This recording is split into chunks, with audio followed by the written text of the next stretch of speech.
Budget सत्र की तरह मॉनसून सत्र में भी मोदी सरकार धड़ाधड़ बिल लेकर आई और संसद में बहुमत की ताकत से आसानी से इन्हें पास भी करा लिया। लेकिन किसानों को लेकर जैसे ही बिल पेश किए गए, संसद से लेकर सड़क तक इसका विरोध शुरू हो गया। सरकार का दावा था कि इससे किसानों को बड़ा बाजार उपलब्ध होगा, वो जहां चाहें अपनी फसल बेच सकेंगे, साथ ही पुरानी व्यवस्था भी लागू रहेगी। किसानों का दबाव बढ़ा तो मोदी सरकार ने फसलों के न्यूनतम समर्थन मूल्य यानी एमएसपी का ऐलान भी कर दिया।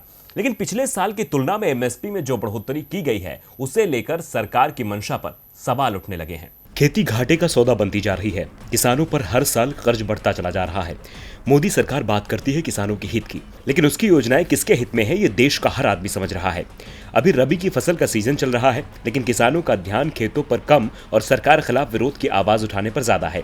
किसान परेशान हैं क्योंकि सरकार की ओर से कृषि और बागवानी से जुड़े अधिकांश उत्पादों को आवश्यक वस्तुओं की सूची से बाहर कर दिया गया है। इसके बाद किसानों से जुड़े 2 बिलों को पास करा दिया गया, जिसके बाद देश भर की मंडी व्यवस्था पर ही सवाल खड़े होने लगे हैं।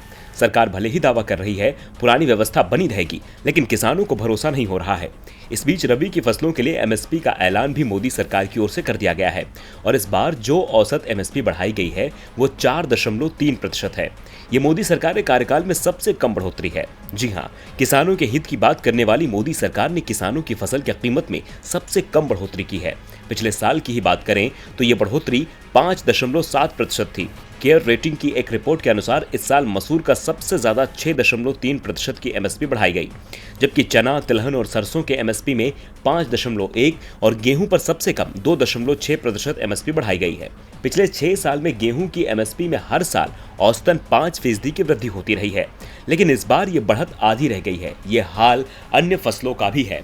एक और मोदी सरकार 2022 तक किसानों की आय दोगुना करने का दावा कर रही है, दूसरी ओर किसानों की फसल पर एमएसपी बढ़ोतरी के नाम पर मजाक किया जा रहा है।